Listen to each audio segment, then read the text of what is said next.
up, Dave? 529.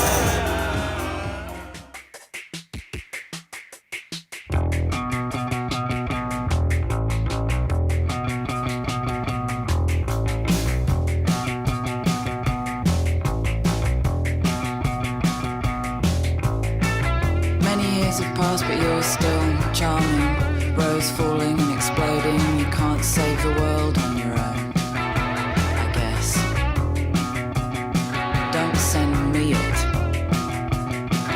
You keep it. You keep it.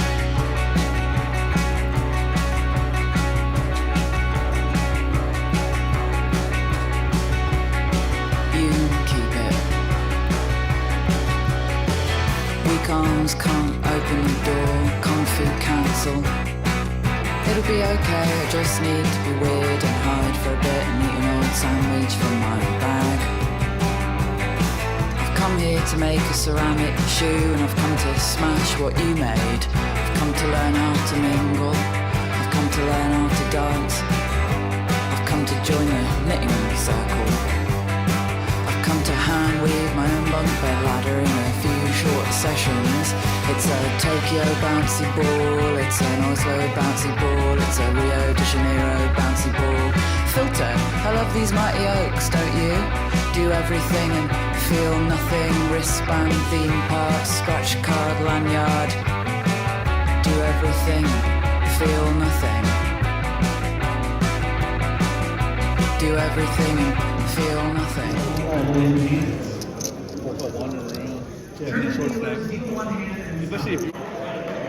We're going to make our way over for our first all-in on table 3.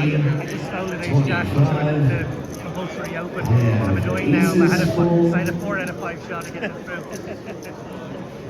Aces full is going to double up. Yeah, okay, whatever. Probably wins, yeah. First all-in is a aces full or straight for double up.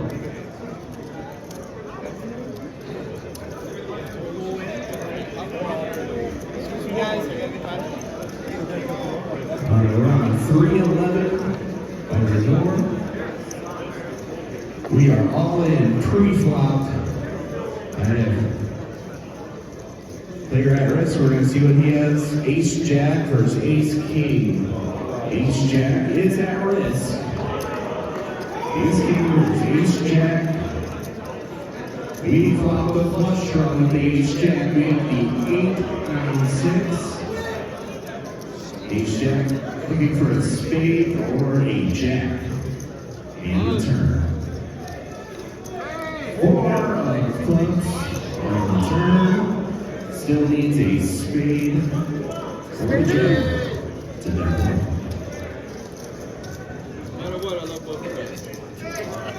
And now we're going to see the river.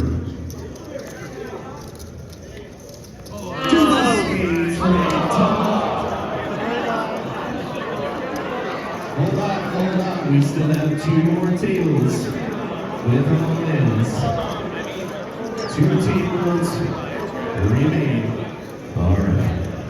We have narrowed it up to 145. We have a flop of Jack, 4, 2 hearts.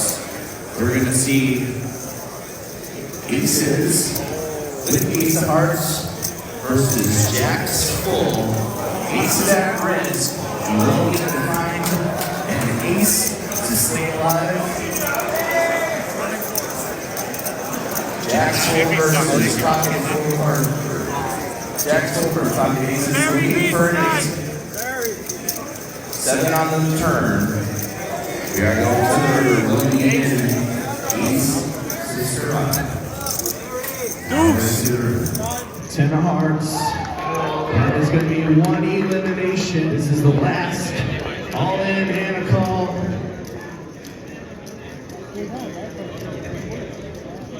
All right, we are making our way up here. We have a flop of king 10, 7, 2 diamonds. Pocket 10s versus pocket 7s. That is set over set. Pocket 10s is the player at risk. Set over set here on the feature table. Looking for a case 7 to eliminate one. We're going to see the turn.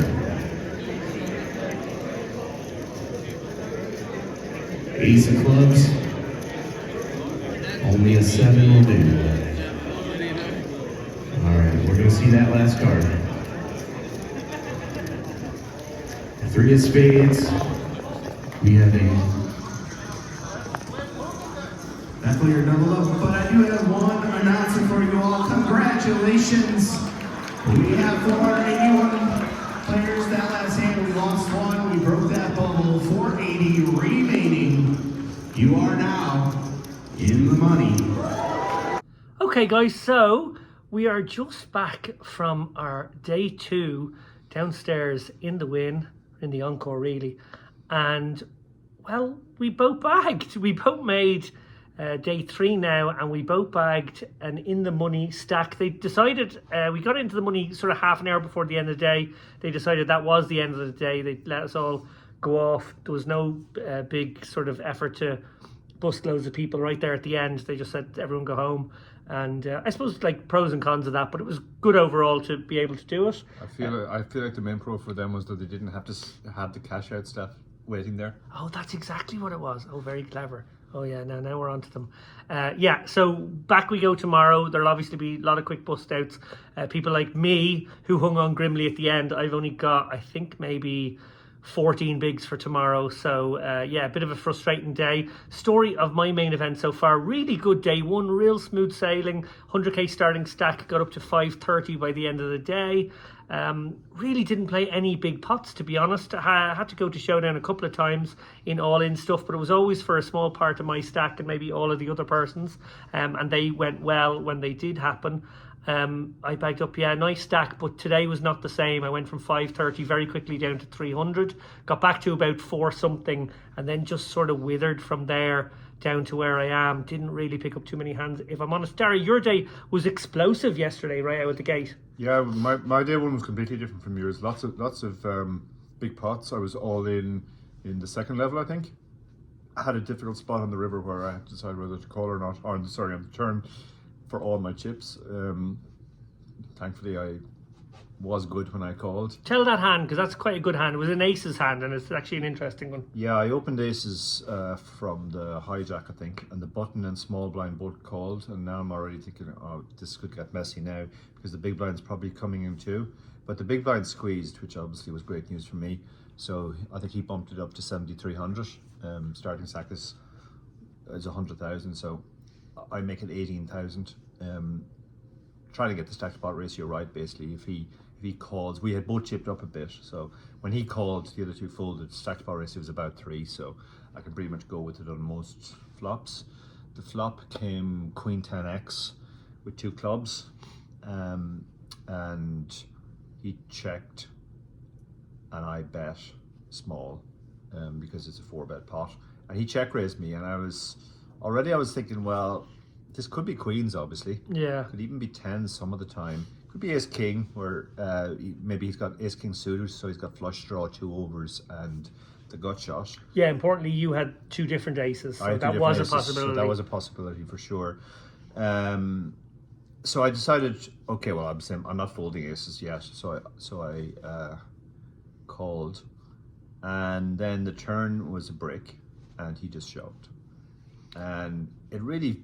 I thought to myself, well, this is how queens would play. I really didn't feel great about it because, you're all in for your tournament life. And I'd made a good start as well. Yeah, this was like level 2, I think. So it was pretty early on. Yeah, and I had chipped up to about 120. So I thought, okay, well, what are the hands he can have? He can have kings. I thought kings was a very strong possibility. Queens is a strong possibility. Ace king is still probably possible. But it was quite a big shove on the turn. Yeah. The shove was for more than pot, so. Yeah, you sent it to me right away. I think you kind of phrased it as, "Can you ever fold here?" Yeah. And I did a quick sort of combo counting, and I remember thinking, just whatever way you framed it, it all hinged on how often does he play kings this way. If he plays kings this way, even a little bit, it becomes pretty clear call. If he never plays kings this way, it's an incredibly gross spot. So you really have to sort of make that becomes, I think, the really key bit of information. I thought kings did play that way, and I mean, obviously because there's a queen on board, that completely cuts down the combinations of queens. you can only really have 3 combos of queens, where you can have 6 combos of kings. So kings is twice as likely as queens now. The other thing was, I was obviously watching him throughout the whole time, and I said my read on him was that he looked neither excited nor scared, and at the time I focused on the fact that he didn't look scared, and therefore I thought, well, he's not bluffing. And as I tanked on the turn, that kind of stayed. He didn't start to get nervous or anything, so I thought, well, he's actually pretty happy with his hand. But you know, in the end, I did decide to call. He had kings. I talked the hand over. Get in. That's the one you wanted to see. Yeah, I talked the hand over with Andy Black afterwards too, and Andy actually made maybe the most interesting comment of anybody that I spoke to about. He said that when somebody looks neither excited nor scared, not only can you rule out the bluffs, but you can also probably rule out, or at least heavily discount, the very top of the range. Because if he's sitting there with queens and I'm thinking about calling, he'll be obviously very excited because he knows he has the nuts. So that was something I didn't think about at the time, but it actually makes perfect sense to me now. So yeah, that was a nice start. I had a really fast start, and I was up to pretty much 600k in no time at all. In fact, I think I was probably about 5th in chips at one point. Drifted back a bit towards the end of the day. You know, lost a couple of standard spots. Ace 10 against Jack 10 did some damage. And there were some other spots as well, but I was pretty happy to bag up 469k. Then today I made another really fast start on day 2. I was up to 900k pretty much in the first level, but then the rest of the day was really difficult. I drifted back. I got knocked back to 700. Got back up to 800. Drifted back to 600. Got up to 800. Drifted back to 500,000, got up to 800, and then as the bubble loomed, I had a particularly bad seat because I had 2 good aggressive players with stacks to my immediate left, and they were pouncing on all my light opens. So I did a few light opens, and that cost me a few chips, and I just had to kind of knuckle down after that. And yeah, but I was happy enough that the bubble didn't go on too long, because it wasn't going to be a profitable bubble for me. Bagged up 33 big blinds for tomorrow, which is, you know, it's below average, but it's still very workable. No worry, Stephen Keogh was on my table as well. Stephen found himself very short in the bubble and had to basically fold/stall his way into the money, which he did. You know, he knuckled down as well. People think about players like Stephen and they think, oh well, he's the kind of guy who'll splash around and try and build a stack. But you know, solid professional that he is, when he finds himself in the situation where the only sensible thing is to get into the money and then try and spin from there, he's perfectly capable of doing that as well.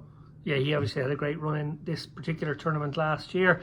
The one other thing that was brought in, a little bit of a surprise to pretty much everybody, certainly everyone at my table, I don't know if it was the same for you guys on yours, Dara, was when we came back from the penultimate, or from the last break, if you like, after the penultimate session, we were handed 5 gold discs, which were our little time cards, and everybody had 15 seconds to act pre-flop from that point forward. And then they could use these 5 30-second time extensions if they want. Decisions post-flop were 30 seconds, or if you'd already V-pipped in the hand pre-flop, you could also get 30 seconds. So basically, if you raised and got 3-bet, you had 30 seconds to consider your 4-bet option or your flat or your fold situation there. I didn't like it, I'll be honest, and I'm a big fan of everything WPT have done this week and with this tournament over the last couple of years. I think it's absolutely brilliant, and I think Matt Savage and his team are phenomenons, and fair play to them as well on honouring the guarantee when they were obviously a couple of million short. Made no bones about it. There was no attempts to fling people in last minute. There was just a sort of like, we're going to eat this, and we hope that the players appreciate that we do, and we do appreciate it. But I do want to make one small criticism, which is that I don't really like how severe that was. I don't mind the idea of some time banks and maybe some restrictions, and obviously this was coming up close to the bubble. Now what they're dealing with there is the propensity that some people have, I don't know who they might be talking about, to do a bit of stalling when you get kind of bubble adjacent. And I get that, and I get that you want to sort of police that to some extent, and that's really important. But on the flip side of that, this is a tournament that's going to attract a lot of recreationals, even though it's a 10K, a little bit like the main event does in the summer. And if you've satellited into this one for 100 quid and you're not as experienced live, you're really handing a huge advantage to the expert players who really don't need more than 15 or 20 seconds for most decisions they come up against, certainly not ones pre-flop. Bubble adjacent, Dara, you can speak to this one very substantially. They could be some of the most complicated spots you could face, like 3 off the money, let's imagine, and you end up in a post-flop situation and you get overbet shoved for your tournament life on the turn and it's completely gross spot. And then you've got, 2.5 minutes of time banks, which, anybody, any reasonable person wouldn't call the clock on that guy for like 5 minutes, because that would be a horrible spot to be in and everyone knows it. So just having this sort of enforced, everybody only gets these time banks, and even with pre-flop 15 seconds is really miserable, because you could be facing a raise and a 3-bet and you're thinking, do I 4-bet shove for my tournament life or do I fold? And 15 seconds really isn't a lot to deal with that spot. Yeah, well, I think the key thing is that the professionals are more likely to be able to come to a quick decision in 15 seconds.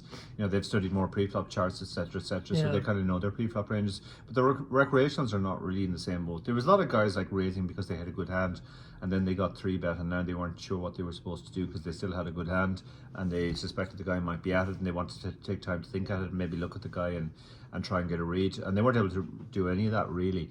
And then, as you said, like post-flop as well was really tricky. There was one guy on my table who he was playing fast the whole way. So it's not like he was a staller, but he found himself in a horrible spot about 7 from the money, where he was shoved on the flop, and he clearly had a very strong hand, and he burned through all his time extensions before he eventually folded. So I think, yeah.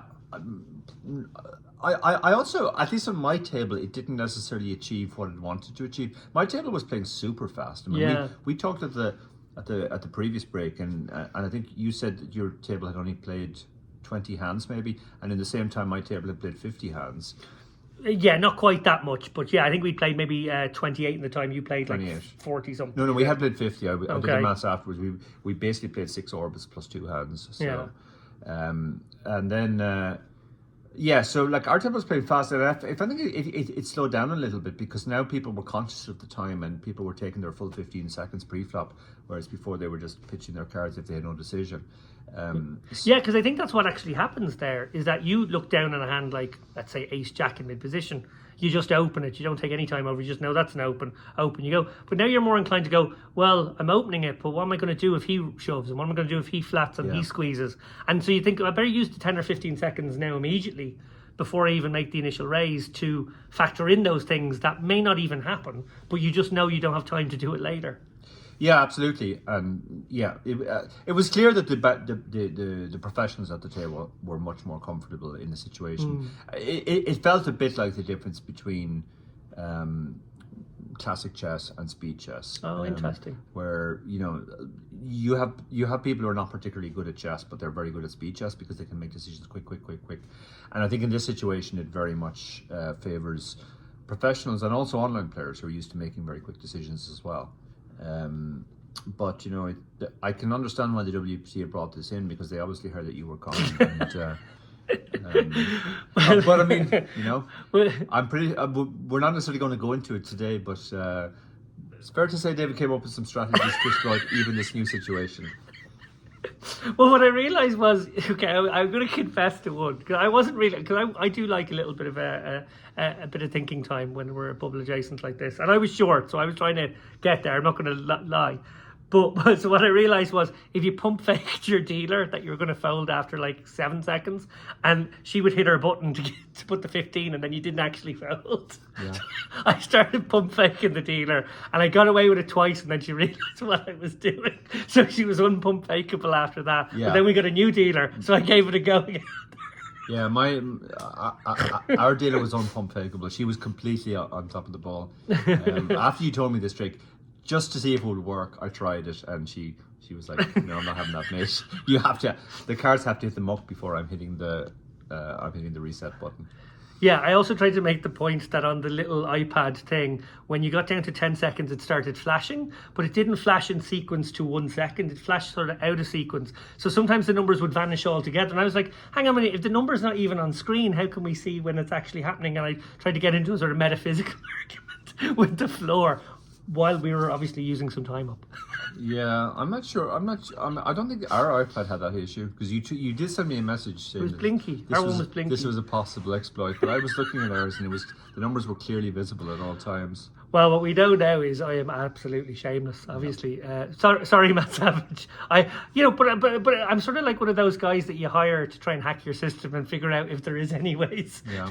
to be fair, I mean we have criticised it, but the bubble did move a lot faster. Oh my God, the bubble than took expected. fucking no time. Yeah. It was ridiculous. Yeah. No, I mean, that's what really did happen. It helped that aces kept getting dogged by the poor unfortunate short stacks of found That themselves is all in true. with aces. But, The last three, they made us go hand for hand with 3 to go, and the last 3 bust outs before the bubble were disgusting. yeah. So sorry if you're one of those people. Shout out to our good friend Maria Konnikova, who she bagged up more time extension chips than actual chips. She was very, very short, and she was really worried about bubbling. So we were kind of holding her hand and coaching her through the thing, and we told her basically the only way you're going to bubble this is if you actually look at your cards and accidentally end up playing one of your hands. You just literally have to fold everything. Yeah, we were kind of at that point, all right. Anyway, guys, look, we're delighted, obviously, to have made it through. We bagged up very handsome stacks yesterday. Not quite as handsome today, obviously, relative to the field. Dara's kind of got a pretty similar stack to what he had yesterday. So he's just sort of in a holding pattern. I've actually gone backwards. But we might get the old spin going tomorrow, and Dara may well build upon his riches. And maybe we make day 4. Who knows? That would be really good fun. We will check in with you then. And if you continue watching this video and haven't given up on us quite yet, there will be more of those little updates. That'll be all happening tomorrow. Yeah. Good night. It's crossed. So it's day 3 of the main. Myself and David are both through. David, what are you doing for day 3? 14 big blinds, GTO Wizard, Nash shoving ranges, Really? all the good stuff. Really? Stuff I usually do before these big important events. Really? Lying in bed. Watching Smidgy win the EPT, I hope. He's got chat right there. Find a place to rest my bones. They keep on sticking out.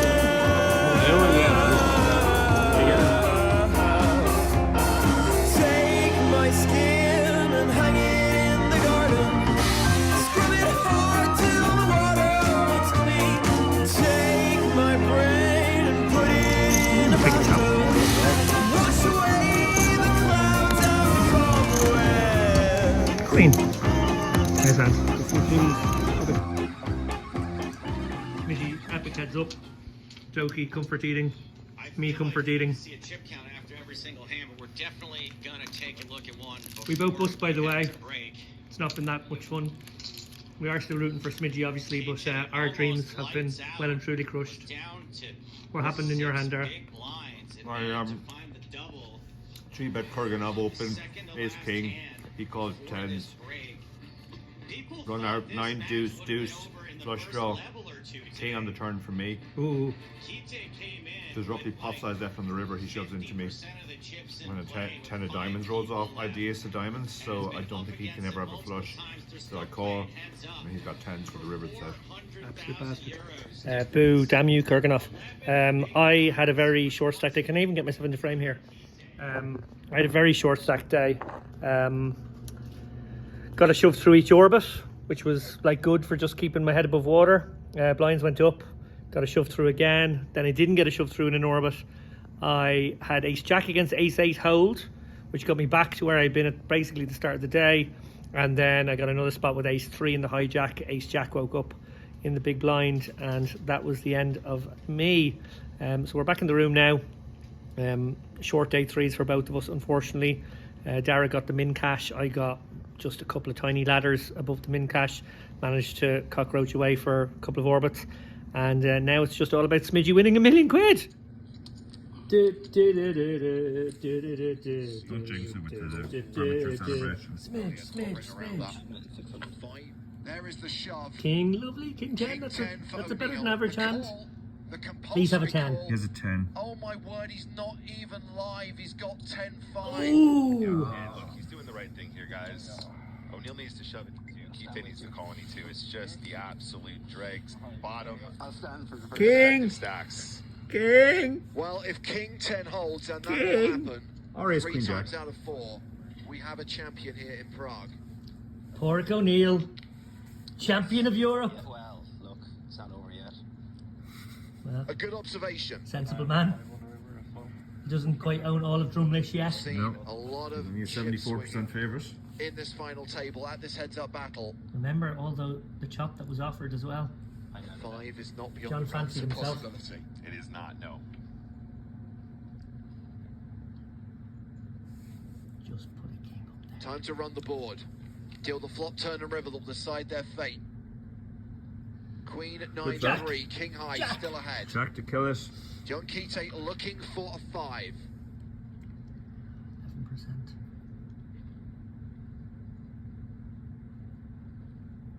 Three outs for the Norwegian.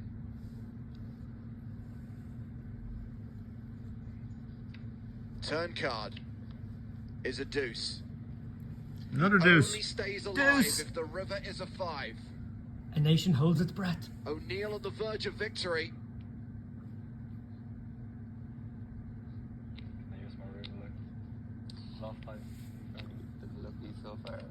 The river card. Get the fucking! Get the fucking Smidgy! Congratulations to Porrick O'Neill of EPT Pro. What a fucking performance from short stack. From short stack to champion. What a fucking performance. The Attaboy. guy who came into the final table with 2/3 of the chips in play is the runner-up. The guy who came into the final table with just 12 big blinds is the champion. Unbelievable stuff. I'm so pleased for Unbelievable. both of these guys. An absolutely monster score. Commiserations He really to my let friend loose with the John celebration Kite. too. Could have gone Yeah, the distance. that was the most we've ever seen from Smidge. No need for Smidge. Ah, Big change, man. O'Neill just clinches it in a couple key hands, and that is that. Celebrating there with his friend Mark McDonnell.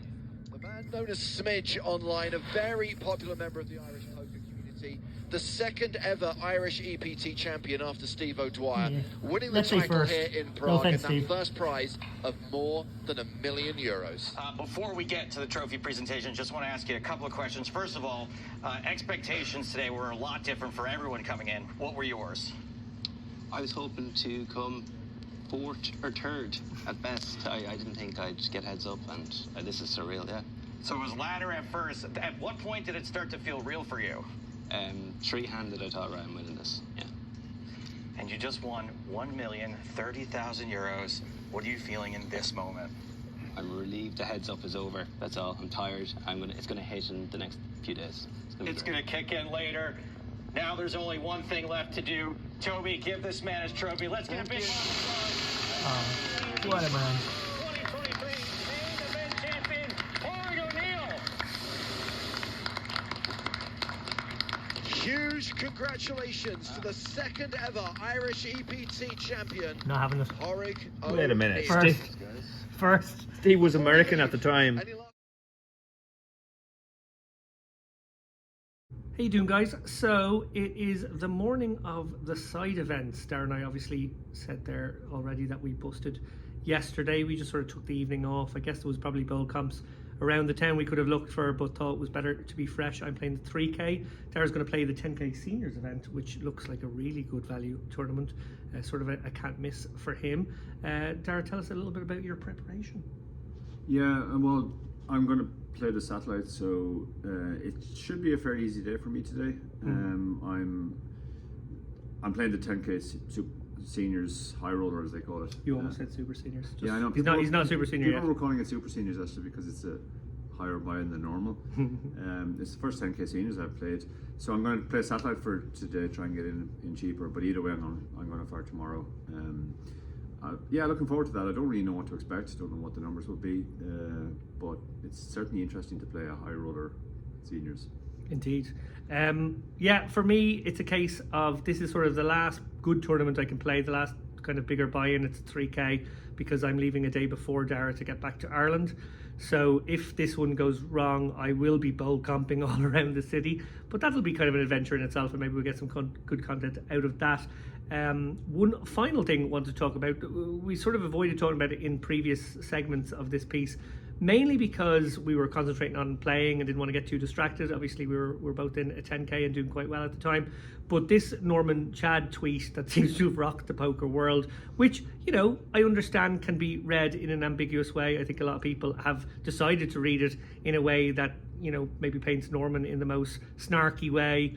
I know our good friend Kat Arnsby wrote a piece where I think she likened him to someone from RuPaul's Drag Race, which again is fair enough if people want to take that view, but I suppose I was just much more keen in the response I made to it, to maybe encourage people to temper their responses. I think you have to take it in the context of Norman knowing a lot of these industry people for a lot of years and having that sort of banter or rivalry with them. So saying things that maybe are a little bit, snarky or, sarcastic, that is his sort of style of humor.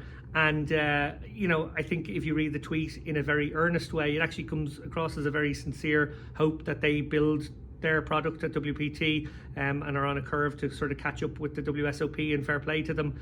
I know people are tending to view it as a sarcastic sort of tweet and not as a sincere one, and I think it can kind of be both with Norman, because I think that's sort of his branch of comedy. Derry, your thoughts? Yeah, I think I mean, you know Norman better than I do, but I do kind of understand why people thought it was sarcastic as well.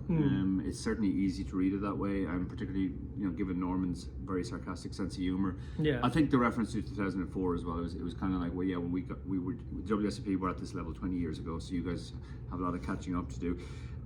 I mean, you mentioned there that he knows the industry figures. Some of them did react to it, and they read it in that way too. So I don't think you can blame ordinary decent poker punters for thinking that there's a bit of genuine frisson. Now they've rolled back a bit since, and it feels like a storm in a teacup, to be honest. And I'm pretty sure it'll blow over, but. Yeah, probably by the time this comes out, it's already blown over. Everybody's going, what are they even talking why about? Why are they mentioning this? But I thought it was worth mentioning just because I did instinctively take the other side of it. I think I took it in the context of WSOP broadcast that he did, I think about maybe 4 days before this, where he was really complimentary of what the Wynn and WPT had done with this event that we're at, and how they sort of all help each other with competition at some level too, and how the growth of poker relies on the two big brands in America, sort of fighting it out at some level. And that was on a WSOP broadcast, which I'm sure is not really his, what they want him to be saying, but he was just trying to be really genuine. So in the context of that and those kinds of things, I was more inclined to take Norman on face value, although I do think that yes, absolutely it can be done with a little wink, and sometimes both. I think probably the timing of it was the worst part, because the guys had literally just missed their guarantee and were probably feeling a little sore about it. Just after I busted the main event yesterday, I got into the elevator, and somebody who clearly knew me but I didn't know them looked at me and goes, "Oh no," but then they didn't say anything else. They obviously had been following me in the tournament. They knew I just bust, but they were kind of smart enough to figure out, look, he's just bust. He probably doesn't want to talk right now. And I think that was a bit of that with Norman. He could have maybe waited a day or two to make the joke that he was going for. But just after they've missed a guarantee and they're on the hook for over $2 million, felt a little bit rough. It's the same as if a poker player busts the main event, you don't want to be joking about that straight away. You can maybe wait till the next day. Yeah, or 6 minutes or 9 minutes or whatever your rule is. Anyway, they're knocking on our door. They want to turn over our room. We better get out of here. See you later, guys.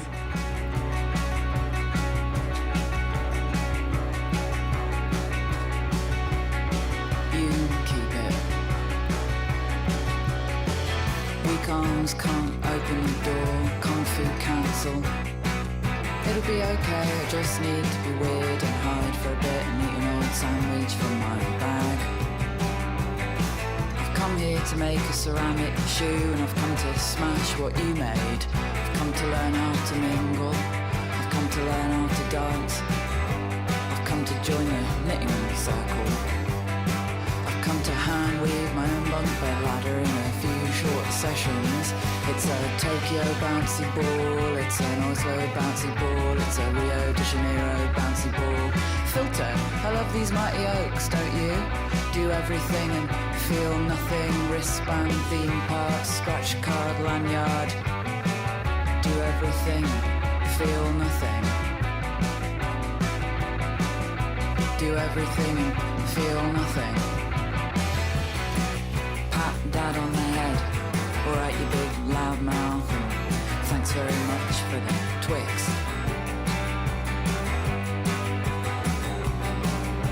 I think of myself as a hardy banana with that waxy surface and small delicate flowers, a woman in aviators firing a bazooka. Okay, so I'm not gonna lie, that one really sucked, to be honest. Feeling pretty fucking miserable about that spot. Not sure I could have played any differently. The misclicker in the middle obviously confused things a bit, but what a situation. Ace King suited against Queens for 3.5 times average there with like 100 left or whatever it was. Pretty massive spot with $1 million up top in what was the WPT's biggest side event of the week. Yeah, to summarise, yesterday, I feel like I sort of maxed the situation. I had very few good hands, very poor card distribution, and just kind of made the most of what I had. Did manage to, double up with ace 10 against nines in a pretty standard sort of 23 big blind button versus big blind situation. So obviously lucky to win a flip there. Had jacks when the other guy had tens. They were the two best hands I pretty much had all day, believe it or not. Like it was insane how poorly my hands were, but like just managed to sort of like hang in there and like do okay with whatever I was given. To bag up actually okay, and then kind of abuse the bubble a little bit. Got to 350, so I was delighted with that considering the cards I'd been dealt. Really kind of proud of myself for not leaking chips anywhere really. Just like whenever I did enter a pot, I tended to win it, but I played so few pots. I swear I must have V-pipped maybe 10% all day, maybe not even, like crazy low. And then today couldn't have been more different. I had aces and queens twice in the first maybe 15, 16 hands. Had ace king, had king queen suited, had ace jack. The ace jack went into ace 6 of Yuri Reichenstein, so that was like really good to get me up to the 900k or so that I was at when I bust. But it was just looking like one of those dream days. I thought I was going to have just a bit of a sun run, and unfortunately it wasn't to be. Feeling lousy now. Dara's just arrived in, which I guess means he's just bust the high roller of the seniors, and I'm sorry to see that that's happened. I'm just doing my sad man in a bed video, Dara. Here he is. Yeah. He's just walked in. I'm also very sad. Two sad men in their hotel rooms now. Had a terrible start to the seniors high roller. Lost half my stack, more or less the first hand I played. That was a grim hand. Actually thinking I was about to win half a stack. I happened to fold a house in the river. It's never fun when you've been betting it big the whole way, trying to build the pot. And recovered back up to the 1.5 starting stacks. Dinner not so long ago, and I got Johnny Baxed basically. You got Johnny Baxed, yeah. That's a nasty one. I saw the report there that you just put up. You had like nut flush draw against bad flush draw with the bottom card? Yeah. Paired? Nut flush draw against bottom. Nut flush draw and 2 overcards against bottom pair. Bottom pair and flush draw. Yeah, nasty one. You have an idea. You've been trying to convince me of this. Sorry, I've been getting text messages from Dara for the last few minutes. He has a plan he's trying to hatch. I'm not sure. I'm not sure I'm feeling it, to be perfectly honest. Tells me the Orleans is high morale after a bust out. I remember 1 year after the WSOP, I bust the main event and immediately went to play. I think it was a $100 1K guarantee in what was then Bally's. And ended up coming second in that, of course, because I always come second. Right. Or maybe $300. Dear God. So I think. So hang on. So Orleans. I've never been to Orleans. I don't know if you've ever been to Orleans. I've been there only once, not to play poker, to meet Mick McCluskey for food. It's kind of old. It has an old school feel to it, let's say, similar to the Gold Coast, which you'd be familiar with. And that's actually kind of a selling point. It is, yeah. No, it's and the Europeans braggy raves about it. Lots of people rave about it. It's just got that kind of non-strip vibe to it. I'm not sure this is happening, to be honest. Just when you end up in a tournament that's smaller than the reg fee of the tournament you bust out of. When you end up losing when you just lose a 70k in equity flip, and the best option in town is to go to the Orleans to play 200. I'm not sure. I'm there with you, Dara. I'm not sure. There's a $45 no guarantee in West Point as well, and there's a $500 guarantee. $60 bird in the Sahara. Those are your other options. Dear God. Sounds like everyone's gone home for Christmas. Yep. There is a 1500 side event here in the Wynn right now, but it overstays us. Dara's going the day after me, but neither of us could make the final table, so there's no point obviously in playing something where it will just wreck all your plans and ruin Christmas. So we're stuck in bowl comp land now, but I don't know if I have the heart for doing it tonight. We'll have to see.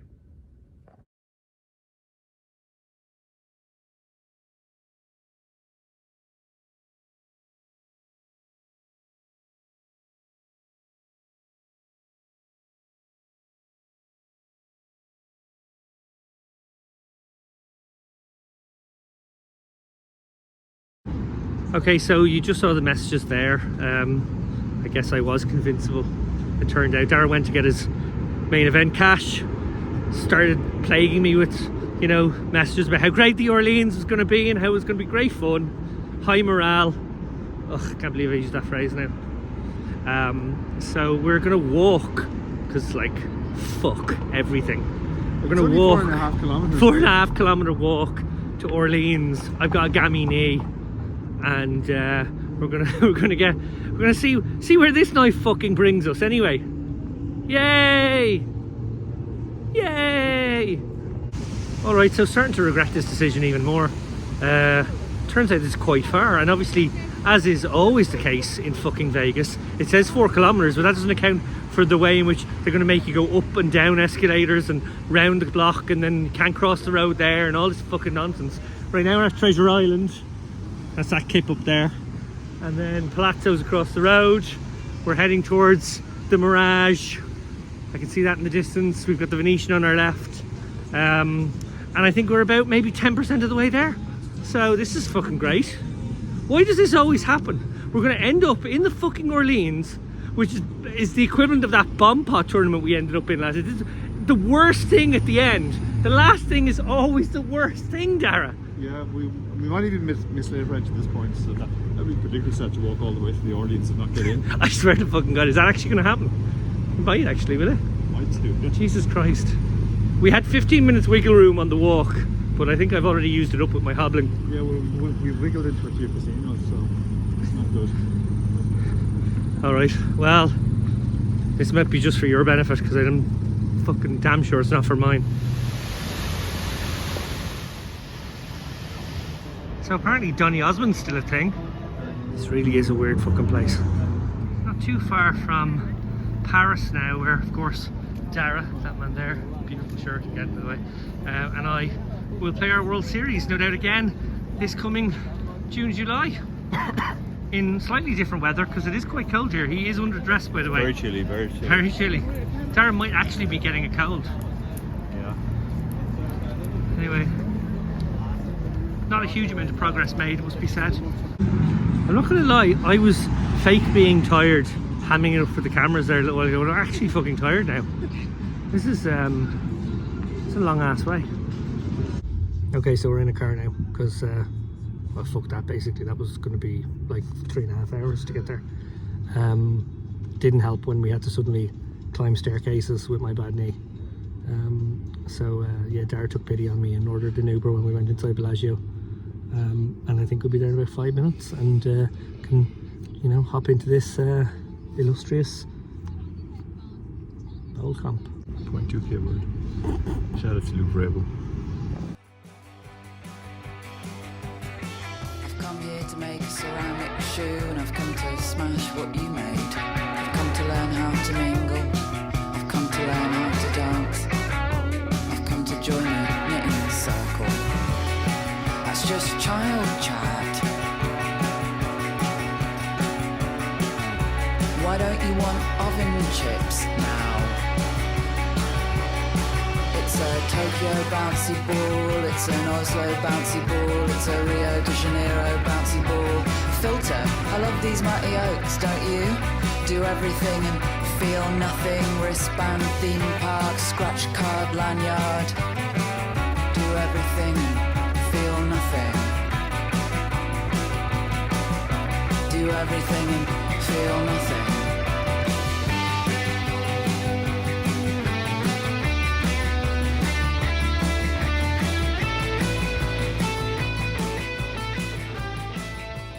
This is what happens when you get to the end of your Vegas trip and you end up somewhere shit, and there you find Shuri. And just for consistency, you have to be in all our videos as well, Yeah. apparently. The absolute state of you.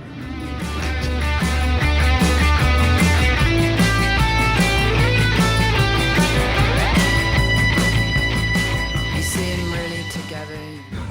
Okay, so I final table bubbled after that spin.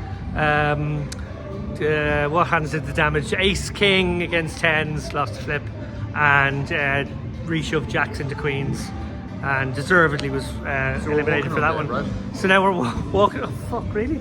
No. So maybe we'll walk some of the way. I'm gonna hope that there's an Uber involved. But that was our adventure in the beautiful, the magnificent Orleans. It's supposed to come into view now. There it is. It's a Tokyo bouncy ball, it's an Oslo bouncy ball, it's a Rio de Janeiro bouncy ball. Filter, I love these mics. Okay, so I thought that would be the end of it, but Dara is nothing if not a convincing man, and he decided to get up and play the Orleans game this morning. I did not. I decided to have a relaxing morning. But I am now on my way to Resorts World, where there is late registration on a, I believe, 0.2k bird. And Dara is heading there too, because he just bussed the Orleans $200 morning event. So gonna meet him there for what I guess is definitely now the last tournament we will play together anyway. He's got another day, so he may well play something else tomorrow. But yeah, let's give this one a spin, and I don't know, maybe finish the trip with a win. Stranger things have happened. I love these mighty oaks, don't you? Do everything and feel nothing. Wristband, theme park, scratch card, lanyard. Do everything, feel Fancy meeting you here. Do everything and feel nothing. Pat dad on the head. Alright, you big loud mouth. And thanks very much for the Twix.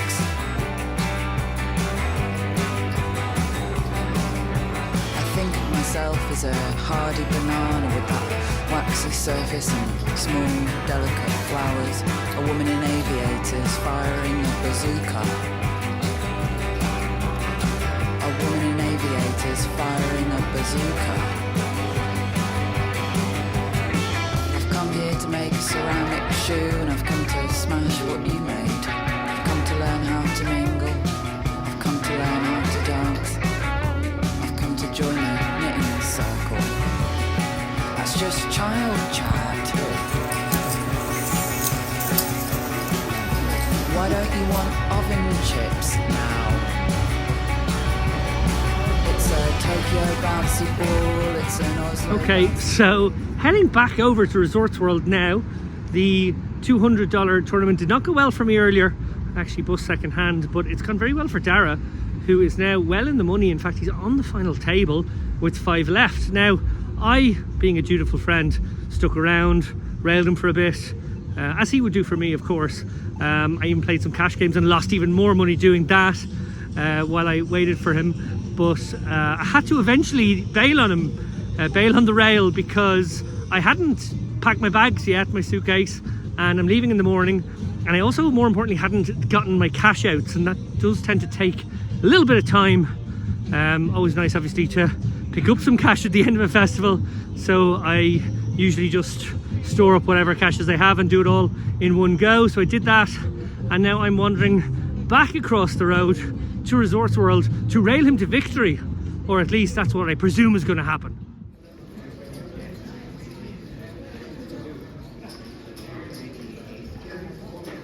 Cheers. Okay, so my final morning, I'm down in the lobby.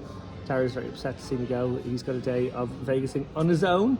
I'm heading to the airport for a midday flight. He's got the same flight, but tomorrow's one at midday.